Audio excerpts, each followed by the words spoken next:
founder of the Trends Research Institute. People that are knowledgeable know that the fight that this country has been waging since its inception is for the central bankers not to take over the country. And that's why people like Andrew Jackson were elected. And that's why people revere people like Thomas Jefferson and others. The takeover's happened, and it's a corporate takeover.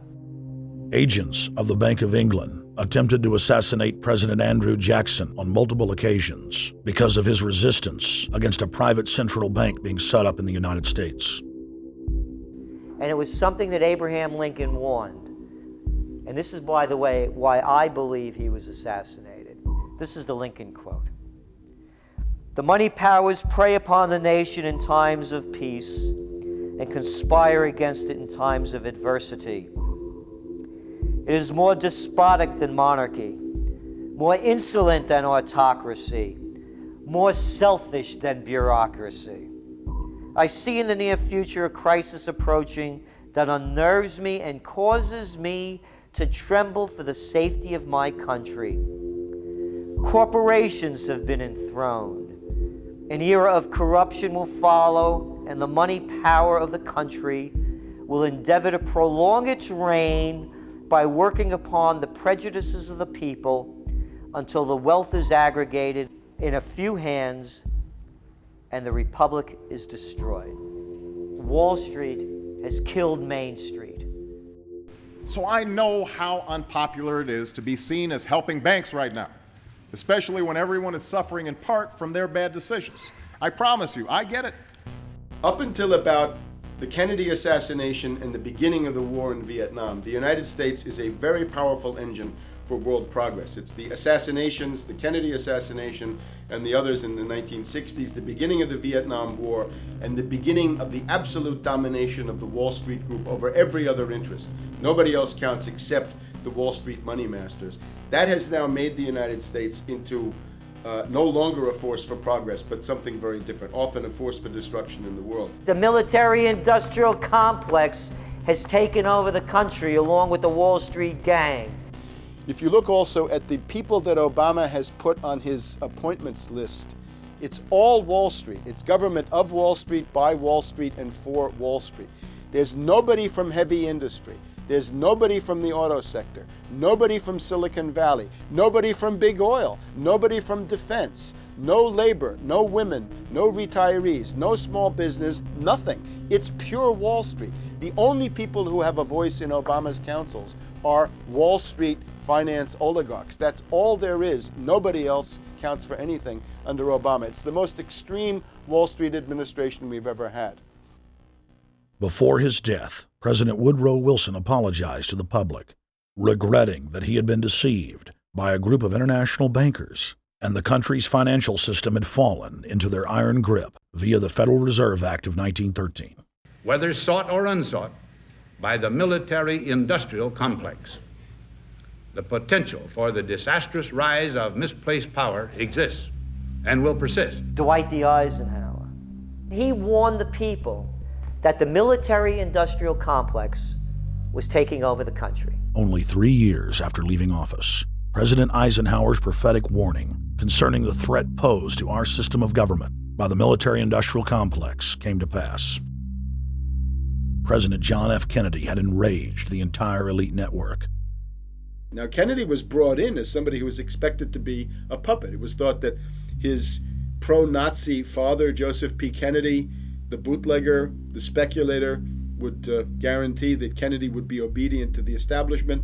They thought that Kennedy was a sex maniac who could be manipulated through all of this, but it turned out that through his personal suffering, Kennedy had discovered a personal sense of himself which went beyond just being a puppet, and he began to think about things like economic recovery, world peace, having a space program, making deals with the Soviets, cutting the Federal Reserve down to size, and a whole series of other things. Executive Order Number 11110, signed by President Kennedy, began the process of abolishing the private Federal Reserve. Kennedy was also pushing for real civil rights reform and had begun the process of pulling the troops out of Vietnam.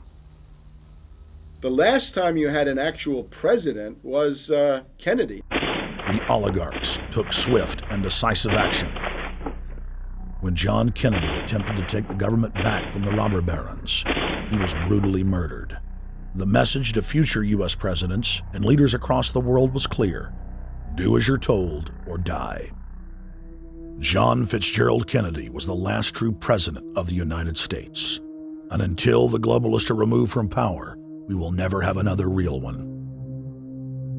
The other thing about the American presidency you've got to remember is that this is a puppet post. It's automatically going to be a puppet post. The idea that Obama is somebody who's going to come in and exercise real authority when he's obviously been chosen and given everything that he's got by these financiers. Presidents are now little more than corporate pitchmen who take all the political heat, while the controllers remain in the shadows, safe from public scrutiny. Hip-hop icon KRS-One is not just known for selling millions of albums. He has led a tireless crusade against youth violence and has been a strong voice for human rights. If they controlled it before, what makes you think they're not controlling it now? The country was on a verge of revolution. They threw a black man up. Now we like this.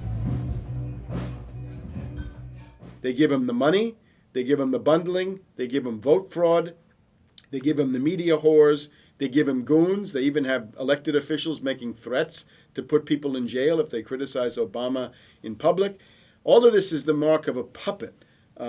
And that means that he is a puppet, actually more of a puppet than anybody else, more of a puppet than Mrs. Clinton would have been, even more of a puppet than McCain. He's the maximum puppet that we've had certainly since Jimmy Carter. They put a black face on the New World Order, and now we all happy. KRS ain't buying it. In the real executive power structure, the president serves the military-industrial complex, itself owned by the international bankers. If there's a revolution, the population just throws out the prime minister or president. The elite stays in power because the public is never aware of who the real enemy is.